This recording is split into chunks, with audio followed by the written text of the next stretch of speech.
the minute you get your black belt, that's when you start. That's when the journey actually starts. Yeah. So all that 10 years was just preparing you to be a black belt. And a black belt in my opinion, a black belt can mean so many different things. It does not mean world champion. It can mean dedicated. Yes. It can mean humble. Yes. It can mean teacher. Yeah. It can also mean world champion, you know? So even like a black belt around you doesn't mean you have the greatest jiu-jitsu possible, but you have certain attributes that are great. Yeah.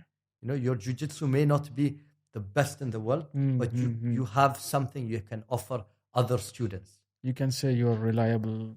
You can come out with great values. Yes. Unless it's not a bot. And nowadays, you never know. Anyone can buy a belt off of eBay or Amazon, wear it, go into a gym and say, I'm a black belt. But the beauty about our sport is that within 30 seconds to a minute, you can figure out who is black belt, who is a black belt and who is not. You can figure out, and that's I think the most beautiful thing about this. BS proof. You know, like you can't wear a belt and come in. People will find you out. People will find out what your level is by just rolling with you. You can't hide it.